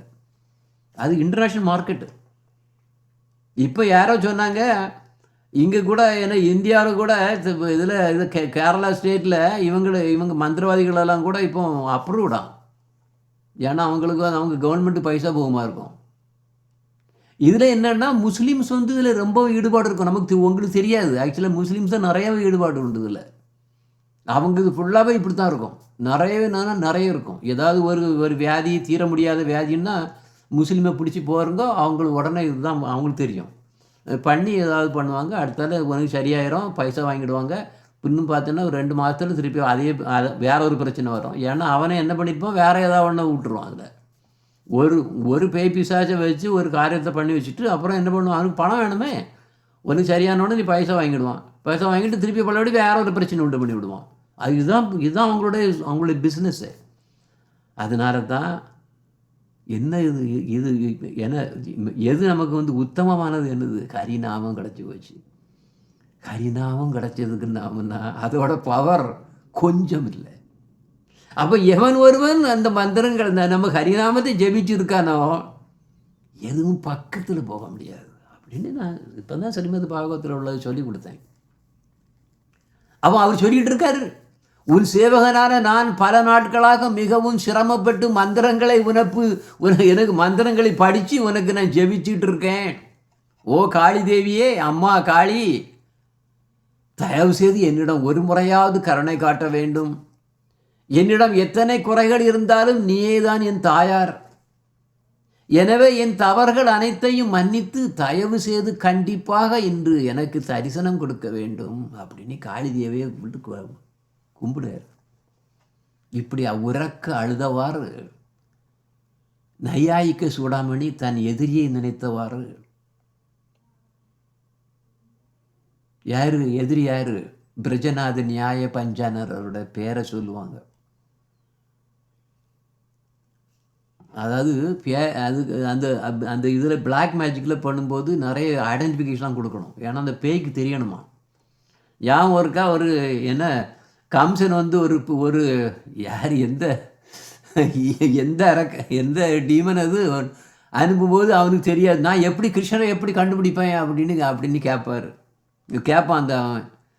அதுக்கு கம்சன் சொல்லி கொடுக்குற, வேறு ஒன்றும் இல்லை, புளுட் வச்சுருக்கோம், பீக்காக்கு பதிரம் இருக்கும், பட்டு என்னது இது நீலாம்பர இது இருக்கும், பட்டு இருக்கும், ஒரு புல்லாங்குழல் வச்சுருக்கோம், அப்படி இப்படி எல்லாம் சொல்லிட்டோன்னா ஓ சரின்ட்டு அவங்க வந்து இடிமனுங்க வரோம். இங்கே வரும்போது அதே நேரத்தில் என்ன நடக்கும்னா மதுமங்கள் வந்து நினச்சிட்டு இருப்பான், என்ன கிருஷ்ணா ஏன் எல்லாரும் உனக்கு தான் லட்டு கொடுக்குறாங்க, ஒன்று தான் சும்மா எல்லாரும் பார்த்தாலும் ஒன்று தானே சுற்றி வராங்க, ஏன்னா நீ எல்லாம் ஃப்ளூட் வச்சுருக்கிறா, மயில் இதில் அழகாக நீ என்ன மயில் பீலி வச்சுருக்கா, அழகாக பட்டு பீதாம்பரம் வச்சுருக்கா, குல்லாங்குழல வச்சு எல்லாம் உனக்கு ட்ரெஸ்ஸை பார்த்தோன்னே தான் நினச்சிருக்கானு அப்படின்னா அந்த நேரத்தில் என்ன ஆகுனா, எனக்கிட்ட நீ அந்த ட்ரெஸ்ஸை கொடுத்தீங்கன்னா எனக்கிட்டையும் இதே மாதிரி எல்லோரும் என்கிட்ட இருப்பாங்கன்னு நினச்சிட்டு அங்கே ஒரு டயலாக் நடந்துகிட்ருக்கோம். கிருஷ்ணர் அதை பார்த்துட்டு எல்லாத்தையும் கொடுத்துருவார். நீ என்ன மாதிரி இருந்தா உனக்கு ட்ரெஸ்ஸை என்கிட்ட கொடு, நீ எனக்கு ட்ரெஸ்ஸை நீ போடுன்னு அன்னைக்கு போட்டுருப்பார். அப்போ இந்த டீமன் அங்கேருந்து வாரான். இந்த டைமில் அந்த டீமனுக்கு பேர் எனக்கு டக்குன்னு ஞாபகம் வர மாட்டேங்குது. நாங்கள் இதை பற்றி ஒரு ட்ராமாவே பண்ணியிருக்குது, யூடியூப்பில் ட்ராமா இருக்குது, நாங்கள் நிறைய ட்ராமா போட்டிருக்க மாதிரி இருக்குது. அப்போ அவர் அடையாளம் பார்க்குறாரு, ஓ கிருஷ்ணர் வந்து இப்படி இருக்கும், புல்லாங்குழல், அன்னிக்கான் புல்லாங்குழல், ஓகே வெரி குட், பட்டு வேஸ்டில் இருக்குது, இதுக்கு மயில் பீலி இருக்குது, இவன் தான் நினச்சேன். யார் அது, மதுமங்கல் போய் சார்ஜ் ஆகும். அவன் மதுமங்கல் அங்கே எங்கே ஓடி எழுதி ஐயோ என்ன நாம் இல்லைன்ட்டு அவன் ஓடுவான். அப்புறம் கடைசியில் போட்டு அதுக்கப்புறம் கடைசியில் கிருஷ்ணர் வந்து பக்கத்துட்டு டீமனை கொன்று அதுக்கப்புறம் தான் அவன் சொல்லுவான் மதுமங்கல், ஐயா வேண்டாம் ஐயா, எனக்கு இந்த வேலை வேண்டாம் ஐயா. அப்போ அவர் கிருஷ்ணர் சொல்லுவார், இல்லை நீ இன்னும் கொஞ்சம் நேரம் வேண்டாம், இது முடித்துக்கோ, இதை வச்சுக்கோ, அது என்னோட வேஷத்தை நீ வச்சுக்கோ. அவன் மதுமங்கல் சொல்லு, வேண்டாம் எனக்கு வேண்டாம். அப்போ எல்லாம் போட்டு விரிஞ்சு எடுத்து, அம்மா எனக்கு இந்த வேலை வேண்டாப்பா, நான் செத்தேன் அப்படின்னு அது அந்த பாஸ்ட் டைம்ஸ் வரும். எனிவே அப்போ இங்கே நையாயிக்கை சூடாமணி தன்னுடைய எதிரியான பிரஜநாத நியாய பஞ்சானனர் அவருடைய பெயரை சொல்லி, ஏன்னா அங்கே அவரை போய் கொல்லணும், அவரை போய் ஏதாவது ஒரு வழி பண்ணிடணும், கொல்லணும். அது அவர் கொல்லுறதுக்கு தான் இது நார்மலாக அப்படி தான் பண்ணுவாங்க. அப்போ இது மாதிரி நிறைய நடக்கும், இந்த பிளாக் மேட்ச்சில் நிறைய நடக்கும். அந்த மந்திரத்தின் சக்தி தான் என்ன, திடீர்னு என்னாச்சு, வானத்தில் அடர்ந்த மேகங்கள் தோன்றின, சுற்றிலும் ஏராளமாக இடி முழக்கங்கள் கிளம்பியதுடன் ஒரு பெரும் சூறாவளி காற்றும் கூட உண்டானது. அவ்வப்போது தொடர்ந்து தோன்றிய மின்னலில் பேய் பூதங்களின் தோற்றங்கள் அடர்ந்த மேகங்களில் தெளிவாக தெரிந்தன. இப்போது தான் கொண்டு வந்திருந்த மதுவை, ஏன்னா லிக்கர் கொடுக்கணுமே, இவங்களுக்கெல்லாம் என்ன கொடுக்கணும், மாமிசம் கொடுக்கணும், சாராயம் அந்த மாதிரி பட்ட ஒயின்னு லிக்கர் கொடுக்கணும். அங்கே இந்த லோகத்திலே தான் லிக்கர் சாப்பிட்றாங்களே. அப்போ இதெல்லாம் எவ்வளோ பெரிய மோசமானதுன்னு அவங்களுக்கு தெரியாது. அப்போ அவர் கொண்டு வந்த மது எல்லாம் கவனமாக காளிக்கு அக்னியில் ஊற்றியார். நாம் அதில் நீங்கள் பார்த்தீங்க, ஒரு சின்ன கிளிம்ஸ் நான் உங்களுக்கு காணித்தேன். அப்போ இல்லையா, எல்லாம் அப்படி காளிக்கு அக்னியில் அப்படியே ஊத்துறாரு. ஓ அம்மா, இனி ஒரு கணம் கூட தாமதிக்க வேண்டாம், நீ உடனே தோன்ற வேண்டும் அப்படின்னு உறக்க சத்தம் போடுறாரு. அந்த நேரத்தில் அங்கிருந்து ஒரு அசரீரி கேட்குது. நையாயிக்க சூடாமணி, இனி நீ பயப்படாதே. பிரஜநாத நியாய பஞ்சானனர் இனிமேல் நியாய சாஸ்திர பற்றி பேசவே மாட்டான். இன்னும் கொஞ்ச காலத்திலேயே அவன் அதை விட்டு விடுவான். எனவே இனி அவன் உன் எதிரி அல்ல. கவலையை விட்டு நீ சந்தோஷத்துடன் வீடு செல்லலாம் அப்படின்னு அசரீரி வழியா காளிதேவி பேசு. அவன் பார்த்தாரு, அசரீரி கேட்ட உடனே அவர் ரொம்பவும் திருப்தி, வீட்டுக்கு வந்துட்டார். மகாதேவருக்கும் காளிக்கும் அவர் வணக்கங்கள் எல்லாம் போட்டு எல்லாம் கொடுத்து பூஜை எல்லாம் ஸ்பெஷல் பூஜை எல்லாம் பண்ணிட்டு, யாருக்கெல்லாம் அவருக்கு கிராட்டிடியூட் பண்ணுறாரு, தந்திர சாஸ்திர எழுதியுடைய ஆசிரியர்களுக்கு எல்லாத்துக்கும் நமஸ்காரம் பண்ணிட்டு அவர் இங்கே வீட்டுக்கு வந்தாச்சு. அவர் இப்போ என்ன நடக்குது, பிரஜநாத நியாய பஞ்சானரை பற்றி பேசுவோம். இப்போ இவர் 21 வயதிலிருந்தே அந்த டைம்லேயே திக் விஜய பண்டிதர் அப்படின்னு ஒரு சிறப்பு, அந்த இதே நேமே அவருக்கு கிடைச்சவர். அதே நேரத்தில் திரு கங்கேஷா பாத்தியாயர் என்ற ஒரு மிகச்சிறிய தத்துவவாதி அவர் எழுதியிருக்கார், நூல் எழுதியிருக்கார். அதை யார், ஸ்ரீ கங்கேஷோ பாத்தியாயர் அப்படின்னு, கங்கேஷா உபாத்தியாயர். அவர் எழுதக்கூடிய நூலில் ரொம்பவும் இரவும் பகலும் படித்தார். ஏன்னா இவர் இந்த சுவாமி விவேகானந்தர் மாதிரி படித்தாருன்னா அது உள்ள கம்ப்ளீட்டாக உள்ள போயிடுவார். அதாவது விவேகானந்தர் எல்லாம் நார்மலாக என்ன சொல்லுவாங்கன்னா, அது அப்படி படித்தாருன்னா அப்படியே நிற்குமா. ஏன்னா கான்சன்ட்ரேஷன், அவ்வளோ கான்சன்ட்ரேஷன் அவரால் பண்ண முடியும். இவர் அந்த மாதிரி. அப்போ அது மட்டும் இல்லை, அதை படிச்சுட்டு அவர் கங்கேஷோபாத்தியாயரோட நவ்ய நியாயம்னு அவர் எழுதின ஒரு தர்க்க தத்துவம் இருக்குது. அந்த தத்துவத்தை என்ன பண்ணார், அது ரிவைவ் பண்ணி கொண்டு வந்தவர் இவர் தான். அதனால அவர் எழுதிய தத்துவ சிந்தாமணிங்கக்கூடிய புகழ்பெற்ற நூலுக்கு ரகுநாதர் இன்னொருத்தர் இருந்தார். அவருக்கு பேர் காணாய் பட்டர்னு பேர். அவர் விரிவுரை எழுதியிருக்கார், எக்ஸ்பிளனேஷன்ஸ். அந்த விரிவுரையிலேயே பிரஜநாத நியாய பஞ்சானருடைய யார் அந்த விரிவுரையை இவர் திருப்பி பலபடி மேலே கொண்டு வரும்போது யாருக்கு குற்றத்தை கண்டுபிடிக்கிறாராம், அவர் கங்கோஷா உபாத்தியாயர் எழுதி அவருக்கு ரகுநாதர் எழுதிய எக்ஸ்பிளனேஷனையும் அங்கே தப்பு இருக்குன்னு கூட கண்டுபிடிச்சிருக்காருன்னு சொல்கிறாங்க. இதில் வருது, ஜெயதர்மாவில் வருது. அப்போ அவர் எவ்வளவு ஸ்ட்ராங்னு பாருங்க. ஆனால் அவருக்கு ஜட உலக இன்பங்களை நுகர வேண்டும் என்ற ஆசைகள் இல்லாதிருந்தாலும் பரமார்த்தம் என்ற வார்த்தை அவருக்கு ஜட உலக அந்த புக்தி, நம்ம அதானே நான் இன்ட்ரோடக்ஷன் கொடுத்தல, புக்தியில் அவருக்கு இன்ட்ரெஸ்ட் கிடையாது. ஒரு ஸ்டெப்பு அதே பெஸ்ட்டு. ஆனால் இவர் நியாய சாஸ்திரத்தில் ரொம்பவும் தீவிரமா போனார். ஆனால் அதாவது பரமாத்மா இந்த மாதிரி ஏன்னா ஈஸ்வரர் அந்த இதில் அவருக்கு காதில் நுழையவே இல்லை. ஏன்னா ஃபுல்லாகவே எப்போவுமே தத்துவவாதியாகவே அவர் ஃபுல்லாக இருந்தார். அவர் வாழ்க்கையில் ஒரே குறிக்கோள் என்னது? நியாய சாஸ்திரங்களை உபயோகித்து விவாதங்கள் பண்ணணும். விவாதங்கள் பண்ணணும், வெற்றி வாகை சூடணும். அதுக்கு அதில் என்ன சொல்லுவாங்கன்னா அபச்சேடான்னா அப்போ எதனால் ஒரு பொருள் இன்னொரு பொருளிலிருந்து வித்தியாசப்படுங்கிறது பேர் அபச்சேடான்னு பேர். அது எப்படி டிஸ்கஸ் பண்ணணும், அது எப்படி உள்ளே போகணுங்கிறது நல்லா தெரியும்.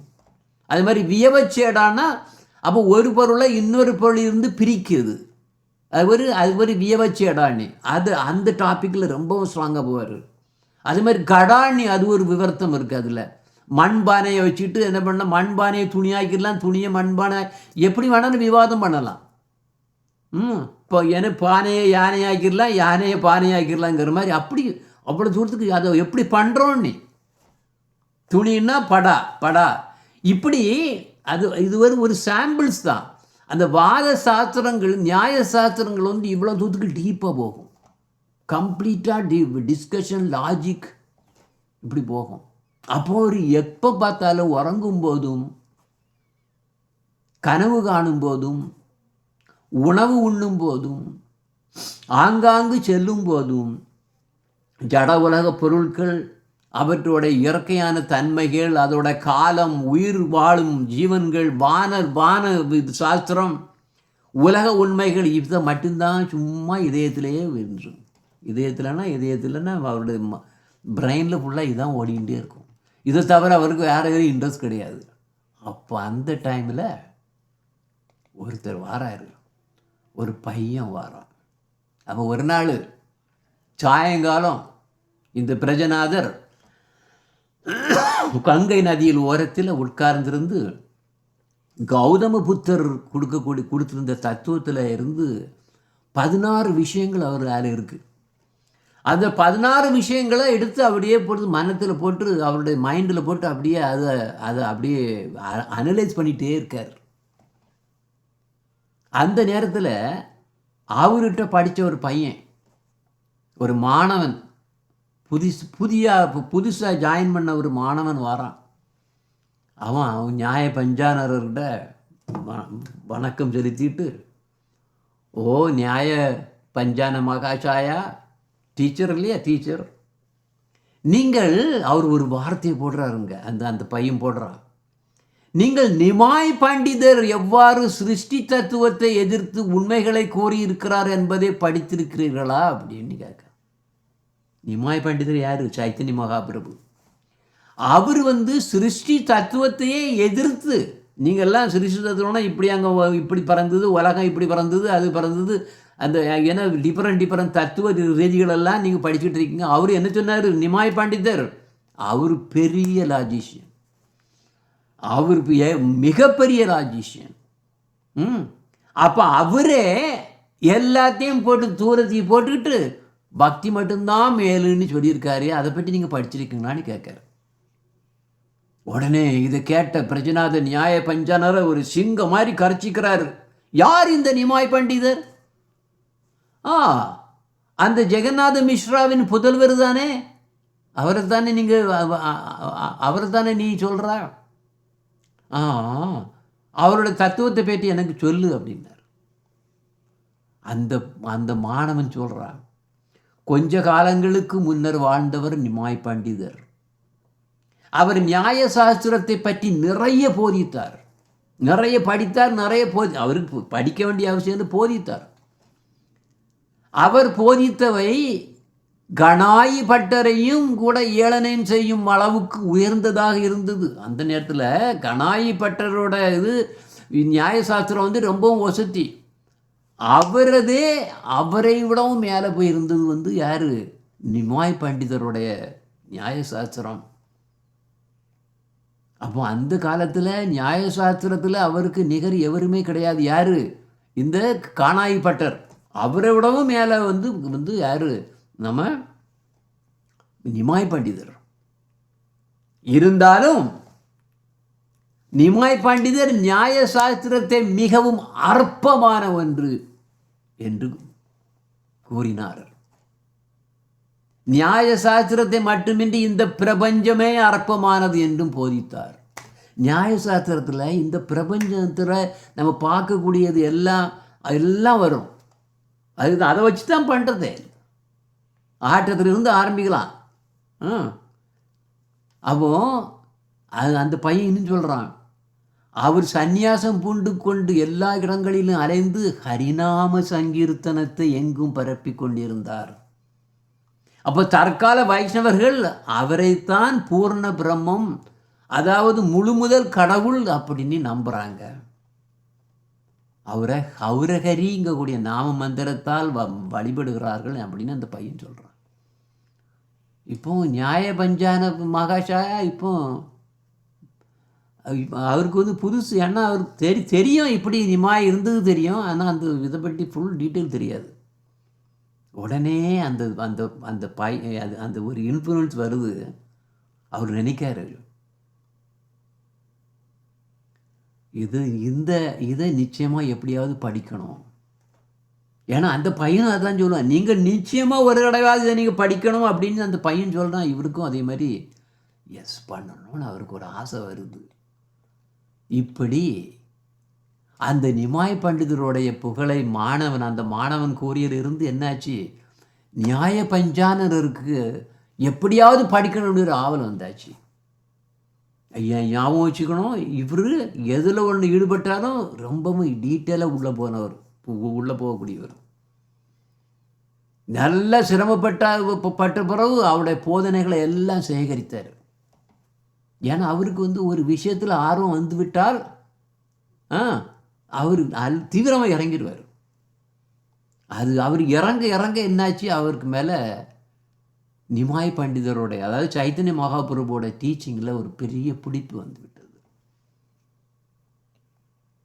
அவர் சொல்லுவார், அவர் மனத்துக்குள்ளே சொல்லிக்கிட்டு இருப்பார், ஓ நிமாய் பண்டிதரே, தாங்கள் வாழ்ந்த காலத்தில் நானும் வாழ்ந்திருந்தால் எவ்வளவு நன்றாக இருந்திருக்கும். உம்மிடமிருந்து எவ்வளவு நான் படித்திருப்பேன் என்பதை கூற வேண்டியதே இல்லை. தயவு செய்து ஒரு தடவை என் இதயத்தில் தோன்றும். நீங்கள் ஒரு பூரண பிரம்மமே தான். இல்லாவிட்டால் எப்படி இப்படிப்பட்ட உன்னதமான தத்துவங்கள் உங்களிடமிருந்து வந்திருக்க முடியும்? அப்போ நிறைய படிக்க ஆரம்பிச்சாச்சு அவர். அப்போ அதில் நீங்கள் கௌர வர்ணத்தில் தோன்றி அந்த இருள், இருள்னா என்னது, மனத்தில் உள்ள அறியாமை இருளை அகற்றி விட்டீர். எல்லா உலக மக்களுடைய மனங்களை கவர்ந்து களவு செய்ததால் நீர்தான் ஹரி. அதேபோல் என் மனத்தையும் மகத்தான தத்துவத்தால் தயவு செய்து திருட வேண்டும், உண்மையிலேயே திருடி விட்டீர் அப்படின்னு சொல்லு. அவருக்கு ஒரு இது வருது அங்கே. இப்படி திரும்ப திரும்ப அப்படியே சொல்லிகிட்டே இருப்பாராம். அப்படி அது மட்டும் இல்லை, இதனால் அவரை பற்றியே சைத்தன்ய மகாபிரபுவோட டீச்சிங்கை படித்து அவரே நினச்சி மகாபிரபுவோட மேலே ஒரு வெறி கொண்டவர் மாதிரி ஆகிட்டார்.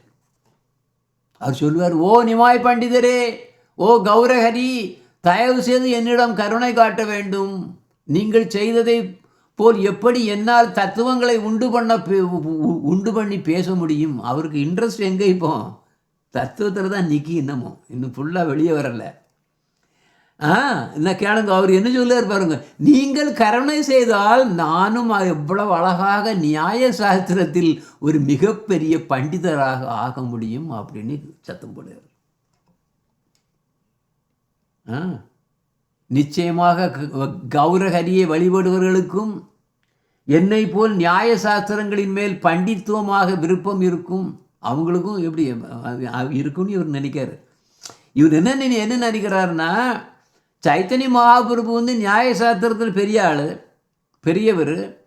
அப்போ அவரை வழிபடக்கூடியவங்களுக்கும் நியாய சாஸ்திரத்தில் இன்ட்ரெஸ்ட் இருக்கும் அப்படின்னு அவர் நினைக்கிறார். இப்படி நினச்சிட்டு எப்படியாவது மகாபிரபுவோட பக்தர்களை இது எதுக்கு பிளான் என்ன வருது இப்போ ஆக்சுவலாக, எப்படி இவர் நியாய சாஸ்திரத்தில் அதை நீ மேலே கொண்டு போகலாங்கிறது தான் இவரோட மெயின். இது அப்படி ஹிடனில் இருக்குது. அது எங்கே கொண்டு வருதுன்னா, சைத்தன்ய மகாபிரபுவோடைய பக்தர்களைய சந்திக்கணும் அப்படின்னா எனக்கு நான் நிறைய டீட்டெயிலாக உள்ளே போகலாம் அப்படின்னு நினச்சிட்டு போகிறார். நல்ல கவனிங்கோ, ஜெயவதர்மாவில் இன்னைக்குள்ள டாபிக் என்னது? சாத்தியமும் சாதகங்களும். அப்போ இவர் என்னெல்லாமோ சாதகங்கள் பண்ணிகிட்டு இருக்காரு. இது எதுவுமே பக்திக்கு உண்மையான சாத்தியம் கிடையாது. ஆனால் இப்போ பை சான்ஸ் என்ன ஆகுது, இங்கே அப்படியே ஒரு அதாவது மகாபிரபுவோட ஒரு பக்தன் சொல்லுதிலிருந்து அந்த இன்ஃபர்மேஷன் கிடச்சி இப்போ இவருக்கு என்னாச்சு, அதை படிக்க ஆரம்பித்து திருப்பி பழையபடி அவர் என்ன நினைக்காரு, என்ன அவருடைய பக்தர்களை நான் சந்திக்கணும் அப்படின்னு அந்த ஆசை வருது இப்போ. ஓகே, இப்போ அந்த ஆசையில் ஒரு நாள் பிரஜநாதர் தன்னுடைய தாய் வழியில் வந்த பாட்டி அம்மாவோட அம்மா கூடால அவங்க சாப்பாடு பண்ணி கொடுத்துட்டு இருக்காங்க. அப்போ அந்த பாட்டிக்கிட்ட இவர் கேட்காரு, பாட்டி நீங்கள் எப்போதாவது, ஏன்னா பார்த்தீங்கன்னா வயசு ரொம்ப வயசு, எனக்கு வயசான வயசாக படம் கிடைக்கல, ஆனால் இது எங்கே மாதிரி தெரியுது. பாட்டி நீங்கள் எப்போதாவது கௌரஹரியை பார்த்தது உண்டான்னு கேட்க. உடனே ஸ்ரீ கௌரங்காவின் பெயரை கேட்ட உடனே தன்னுடைய குழந்தை பருவ நினைவு திடீர்னு ஏற்பட்டு, ஆஹா எனக்கு தெரியுமே, என்ன அழகான உருவம் அவருக்கு இருந்தது, ஐயோ எப்போது நான் அந்த அழகான இனிமையான உருவத்தை இன்னமும் காண்பேன். அவரது உருவத்தை கண்ட எவர்தான் தன் மனத்தை திரும்பவும் உலக விஷயங்களில் செலுத்த முடியவே முடியாது. அவர் ஹரிநாம கீர்த்தனை செய்யும் போது ஆங்காங்கே உள்ள பறவைகள், விலங்குகள், மரங்கள், செடி கொடிகள் அனைத்தும் பிரேமையில் திளைத்து இந்த உலகத்தையே மறந்து விடுவார்கள். நான் அதை பற்றி இப்போது நினைத்தாலும் கூட என்னை அறியாமல் என் கண்களிலிருந்து தாரை தாரையாக கண்ணீர் பாயும் அப்படின்னு அந்த பாட்டி சொல்லு. இது கேட்ட உடனே கேட்டார் பிரஜநாதர், அப்போ அவர் செய்த லீலைகள் ஏதாவது உங்களுக்கு ஞாபகம் இருக்கிறதா பாட்டின்னு கேட்குறார். ஆமாம் நிச்சயமாக என் பேரனேன்னு சொல்லிட்டு ஸ்ரீ கௌரங்கா தன்னுடைய தாயார் சசிமாதாவுடன் தன் தாய்வழி பாட்டியின் வீட்டுக்கு செல்லும்போது அங்கே உள்ள வயதான பெண்மணிகள் கீரை கூட்டும் அரிசிச்சோறும் ஊட்டுவது வழக்கம். கீரை சைத்தன்ய மகாபிரபு ரொம்ப இஷ்டம், ஸ்பினாஷ் ரொம்ப இஷ்டம். கீரை கூட்டும் அரிசிச்சோறும் ஊட்டுவது வழக்கம். ஸ்ரீ கௌரங்க அதை மிகவும் விருப்பத்துடன் சாப்பிடுவார் என்று பாட்டி சொல்லுவார்.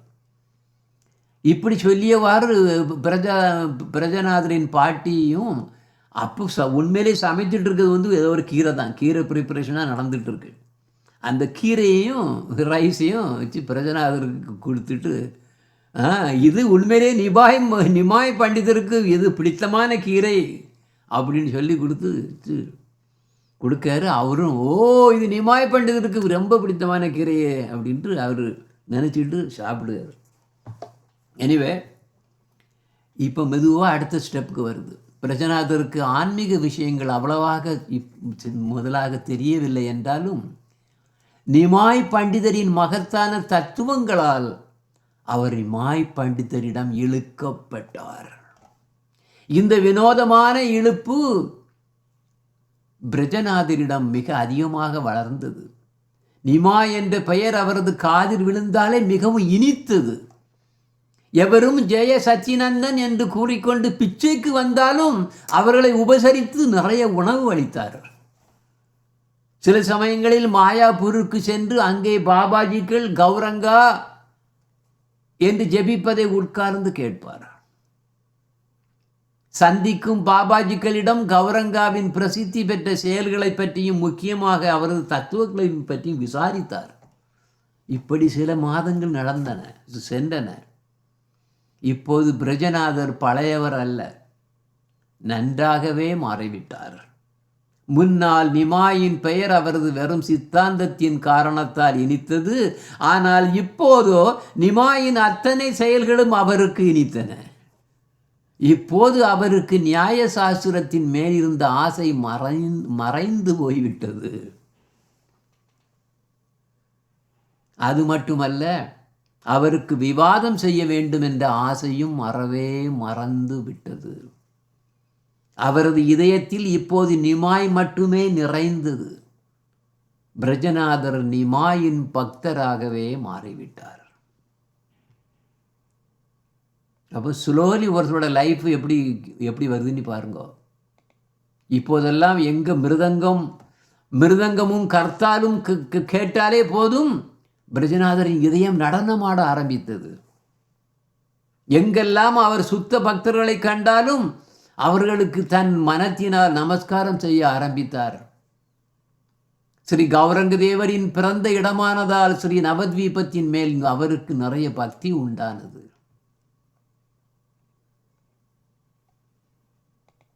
பிரஜநாதர் இவ்வாறு ஒரு இளகிய மனமுடைய பக்தராக மாறியதை கண்ட மற்ற பண்டிதர்கள் ரொம்பவும் சந்தோஷப்பட்டாங்க. இப்போ அவர்களால் ஏன்னா மற்ற பண்டிதர்கள் எப்பவுமே இவர் ஆர்கியூ பண்ணாருன்னா இவர் தான் வின் பண்ணுவார். இப்போ அதனால அவங்களுக்கு இப்போ ஃப்ரீ. அப்போ பயம் இல்லாமல் வீடுகளில் அவங்க வெளியே வர முடிஞ்சுது. இல்லைன்னா வெளியே வந்தாச்சுன்னா ஏதாவது ஆர்கியூ வந்துச்சுன்னா இவர் தான் வின் பண்ணுவார். அப்போ இதை யார் போய் பார்த்துட்டு இருக்காரு ஞாபகம் இருக்க? நையாயிக்க பண்டிதர் அவர் தானே அந்த பிலிசூன்யம் பண்ணவர்.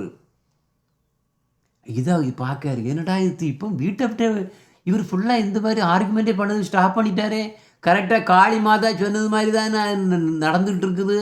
அப்போ நான் பண்ண பில்லி சூனியம் தான் இந்த பிரஜநாதரை செயலற்றவராக ஆக்கிவிட்டது. இனி எந்த விதமான பயமும் தேவையில்லை அப்படின்னு அவர் நம்பிட்டார். ஒரு நாள் பிரஜநாதர் பாகீரதி நதியின் கரையில் உட்கார்ந்துட்டு இருந்து ஆலோசனையில் இருக்கும்போது அவர் நினைக்காரு, மாயாப்பூரில் ஏராளமான வைஷ்ணவர்கள் இருக்காங்க. சந்துகாசி சங்கீர்த்தனத்தை நிறுத்தக்காண்டி மிருதங்கத்தை உடைச்ச இடம் கோலபங்கா டங்கா அங்கே எங்கள் இடமெல்லாம் கூட அங்கே இருக்குது. இப்போ அதில் முக்கியமாக ஸ்ரீ ரகுநாததாச பாபாஜி மகாஷாயா அவரை நான் கேள்விப்பட எனக்கு உண்மையிலேயே அவரை பார்க்கணுன்னு எனக்கு ஆசையாக இருக்குதுன்னு அவர் நினைக்கிறார். ஏன்னா அவருக்கு பேர் ஃபுல்லாக வருது. ஏன்னா நிறைய அங்கெல்லாம் ஸ்ப்ரெட் ஆகிடுது. அவருக்கு பேர் ஸ்ரீ ரகுநாததாச பாபாஜி மகாஷாயா. அது யார்? ஸ்ரீ ரகுநாதாச கோஸ்வாமி, கோஸ்வாமியில் ஒருத்தர் இருக்கா இல்லையா, ஸ்ரீ ரகுநாதாச கோஸ்வாமி ராதா குண்டத்தில் இருந்தவர் இருக்கார் இல்லையா, அவரோடைய சிஷியர் இவர். இவருக்கு பேர் ரகுநாதாச, ஆனால் இவருக்கு பேர் ரகுதாசதாச பாபாஜி. அப்போ அப்படி அப்போ இப்போ பண்ணணும், அவரை போய் பார்க்கணும், பார்த்து என்னுடைய வாழ்நாட்களை ஸ்ரீ கௌரஹரியின் பாதங்களில் அர்ப்பணிக்க ஆசைப்படுகிறேன் அப்படின்னு சொல்லிட்டு இன்னைக்கு சூரியன் அஸ்தமனம் ஆனது உடனே ஸ்ரீ ரகுநாதாச பாபாஜி மகாஷாவோட தரிசனத்தை பெறணும் அப்படின்னு நினச்சிட்டு அன்னைக்கு மாலை சாயங்காலமே பிரஜநாதர் மாயாப்பூருக்கு கிளம்பியாச்சு. சூரியன் மேற்கு வானத்தின் விளிம்பில் மறைய சென்றிருந்தாலும் மரங்களுக்கு இடையில் அதன் கருஞ்சிவப்பு நிறம் தெரிந்தது. மென்மையான தென்றல் தெற்கு திசையிலிருந்து வீசியது. நிறைய பறவைகள் இங்கும் அங்குமாக பறந்து தங்கள் கூடுகளை அடைந்தன. வானத்தில் சில நட்சத்திரங்களும் தோன்ற ஆரம்பித்தன. பிரஜநாதர் நேராக ஸ்ரீவாச அங்கனா, அதான் ஸ்ரீவாச தாக்கூரோட முற்றத்துக்கு போகிறாரு. அங்கே போன உடனே அங்கே தெரியுது வைஷ்ணவர்கள் அங்கே சாந்தி ஆரத்திக்கு தயாராகிருக்காங்க. பகவானின் வழிபாடு ஆனந்தமான கீர்த்தனமுடன் பாடல்களும் நிறைந்து மிகவும் ரம்மியமாக இருந்தது. பிரஜநாதர் ஒரு பக்குளா மரத்தின் அடியில் இருந்த ஒரு ஆசனத்தில் உட்கார்ந்தார். அந்த நேரத்தில் இப்படிப்பட்ட பெரிய இது கிடையாது கொஞ்சம், ஏன்னா இப்போ பார்க்குறோம் இதை மாதிரி இல்லை, கொஞ்சம் வித்தியாசம். அந்த டைமில் பழைய டைம் கௌரஹரியின் ஆரத்தி கீர்த்தனம் அவரது இதயத்தை உருக வைத்தது. ஆரத்தி முடிஞ்சு மற்ற வைஷ்ணவர்களும் பிரஜநாதரை பார்த்த உடனே பக்கத்தில் உட்கார்றாங்க. அப்போது முதுமை அடைந்திருந்த ஸ்ரீ ரகுநாததாச பாபாஜி மகாஷாயா வந்து ஒரு உயர்ந்த ஆசனத்தில் அமர்ந்து, ஜெய சச்சிநந்தனா, ஜெய சச்சிநந்தனா, ஜெய ரூப சனாத்தனா, ஜெய தாச கோஸ்வாமி அப்படின்னு அவர் ஜபிக்காரு, ஜபித்துட்டே இருக்காரு. அவரை கண்ட எல்லாரும் உடனே எழுந்து சாட்சாங்க நமஸ்காரம் கொடுக்குறாங்க. பிரஜநாதரும் பார்த்துட்டு அதே பண்ணார். பிரஜநாதரோட பிரகாசமான முகத்தை கண்ட ஸ்ரீ ரகுநாதாச பாபாஜி மகாஷாயா, நீங்கள் படத்தில் லெஃப்ட் சைடில் இன்னும் இருக்காரு, அவரை கூப்பிடுறாரு. யார் நீ மகனே அப்படின்னு பாபாஜி கேட்காரு. பார்த்தீங்களா, எங்கேருந்து கரெக்டாக அப்படியே வந்து குளோஸாக வந்துகிட்டே இருக்கு பாருங்க. இது வந்து யாரோட அனுகாத்தியம்னா, பகவானுடைய நாமங்களை ஒருத்தன் ஜபிக்க ஆட்டோமேட்டிக்காக அவனுக்கு அப்படியே அந்த ஜீவன் பக்கத்துலேயே வந்துடும். அவன் பக்கத்தில் வந்து ஒரு வைஷ்ணவர் பிரஜநாதரை காத்துட்டார். அவருக்கு அடையாளம் தெரிஞ்சு போச்சு. ஓ பாபாஜி மகாஷாயா, இவருடைய பேர் பிரஜநாத நியாய பஞ்சானனர். நியாய சாஸ்திரத்தில் இவருக்கு நிகர் இந்த நவத்வீபத்திலே எவரும் கிடையாது. ஆனால் இப்போ சச்சிநந்தனின் மேல் அவருக்கு நம்பிக்கை தோன்றியுள்ளது அப்படின்னு சொல்லுகிறார். அப்போ பிரஜநாதருடைய புகழை கேட்ட ஸ்ரீ ரகுநாதாச பாபாஜி மகாஷாயா சொல்லுகிறார், என் மகனே, நீ ஒரு பெரிய பண்டிதன், நானோ ஒன்றும் தெரியாத முட்டாள். நீ சச்சிநந்தனின் புனித தாமத்தில் வாழ்பவர். எனவே நாங்கள் தான் உன் கருணைக்கு பாத்திரமானவர்கள். நாங்கள் எப்படி உனக்கு உபதேசிக்க முடியும்? தயவு செய்து கௌரங்க தேவரை பற்றி எங்களுக்கு நீ கூறி ஆவலினால் எரியும் எங்கள் இதயத்தை நீதான் சாந்திப்படுத்த வேண்டும் அவர் கூறுறார். அதுக்கு இவர் சொல்லுறாரு, பிரஜநாதர் சொல்லுறாரு, பாபாஜி மகாஷாயா, நான் ஒரு பிராமண குடும்பத்தில் பிறந்தவன். அது மட்டும் இல்லை, கல்வி காரணத்தினால் நாங்கள் ரொம்ப ப்ரௌடு பிடிச்சவன். என்னுடைய உயர்ந்த பிறப்பினாலும் மிகச்சிறந்த கல்வியினாலும் இந்த உலகமே என் கையில் அடக்கம்னு எண்ணிட்டு இருக்கேன்.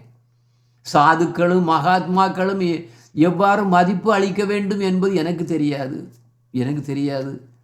எப்படியோ அதிர்ஷ்டவசமாக உங்கள் உபதேசத்தை நான் கேட்க வேண்டும் என்ற ஆசை உண்டானது.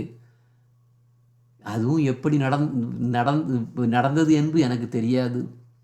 உங்கள் குணங்களும் வழக்கங்களும் என்னை கவர்கின்றன. என்னிடம் சில கேள்விகள் உள்ளன. அதற்கு தயவு செய்து பதிலளிக்கவும். நான் வேறு எந்த விதமான காரணத்துக்காகவும் இங்கு வரவில்லை. இதை கேட்ட பாபாஜி மகாஷாயா பிரஜநாதரே கேட்காரு. அது பாபாஜி மகாஷாவை திருப்பி பிரஜநாதரே சொல்லுவார், தயவு செய்து இந்த வினாக்களுக்கு பதில் தர வேண்டும். என்ன கொஸ்டின்னு கேளுங்க. ஒரு ஜீவனின் உண்மையான நிரந்தரமான குறிக்கோள் சாத்தியம் என்ன? அந்த சாத்தியத்தை ஜீவன்கள் எவ்வாறு அடைய முடியும்? நான் நியாய சாஸ்திரத்தை படித்தபோது ஜீவன்கள் ஈஸ்வரரிடமிருந்து முழுவதுமாக வேறுபட்டவர்கள் என்ற முடிவுக்கு வந்தேன். ஜீவனின் முக்திக்கு ஒரே காரணம் ஈஸ்வரின் கருணை மட்டுமே என்பதையும் அறிந்தேன்.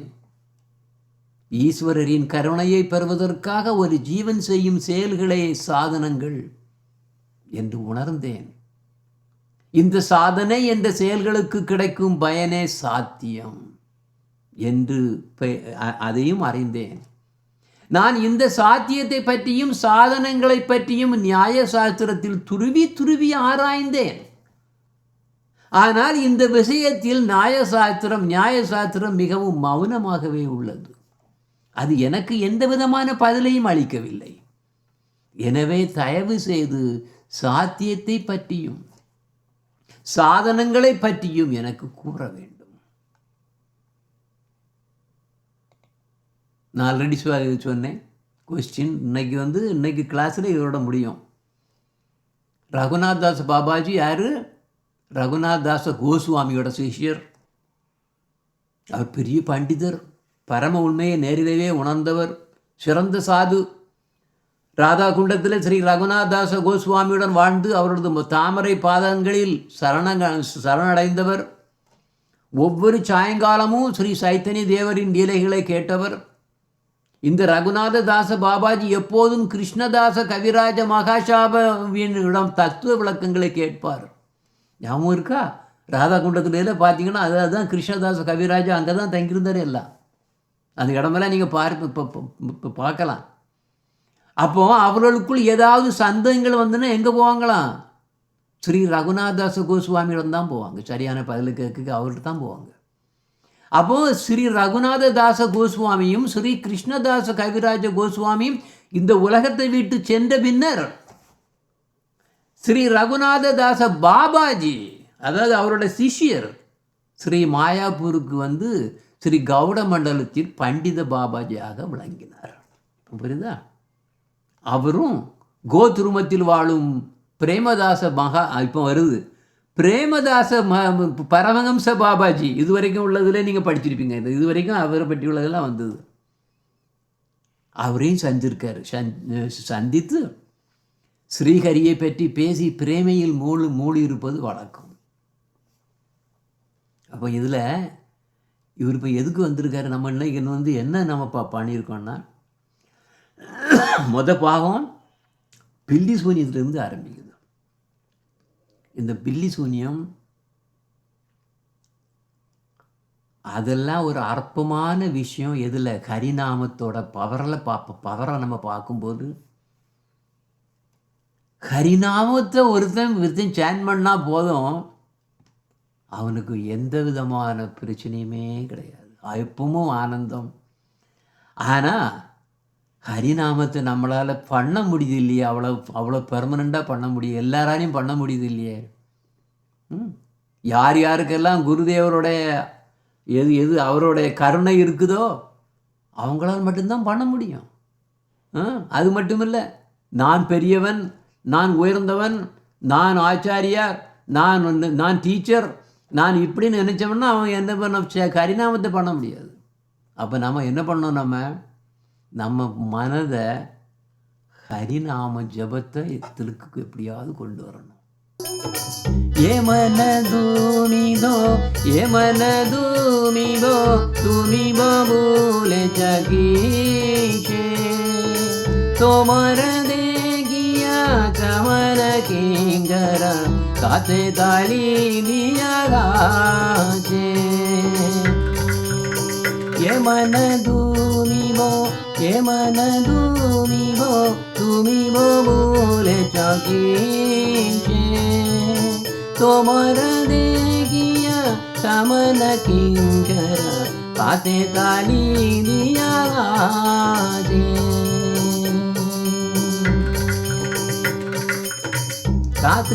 रात्रि दिन कथा असत पचान श्रीहरि गते नारो ये मन दुर्लभ जन्म पाइबे चुके एक बहारो न तुमी बो ये मन तुमी बो मूले चगे তোমরা দেখিয়া কামন কিঙ্কর পাতে তলি দিয়া গাছে। কানজনায়ত আপন মালিক তো তারে যাইবে যাতে কায়ের কুমনে কিছু না গণি দেখিলি সমন রাতে। ये मन दीमिबो ये मन दूमिबो दूमिबो बोले चौगीशे तुम्हारा देखिया कामन किंकर पाते ताली दिया गोसे।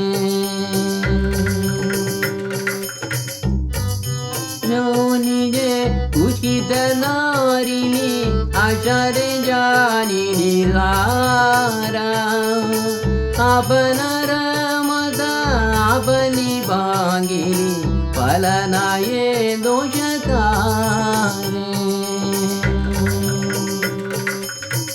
ये मन दुमिबो ये मन दुमिबो बबूले चौकीचे तोमर देखिया चामन किंकर काते दानी दिया गोजे कन दाकन काकन की जानी जाईते गेली ते बोडी ये सुकज मारी बे कालाय झकन जडी बेचा मरदानी ये मन दुमिबो ये मन दुमिबो बोलो चगीचे तोमरा देखिया चामन किंकर काते दानी दिया गाजे वादन परिया हरि हरि बोलो मन दरी बेके सुके कहे प्रेमानंद हरना बाजे काली चून दोर मोके ये मन दुमिबो ये मन दुमिबो बोले चौकीचे तोमरा देखिया चामन किंकर काते ताली दिया गोजे ये मन दुमिबो बोले चौकीचे तोमरा देखिया चामन किंकर काते ताली दिया गाजे हरे कृष्णा कृष्णा कृष्णा हरे हरे हरे रामो रामो हरे हरे हरे कृष्णा कृष्णा कृष्णा हरे हरे हरे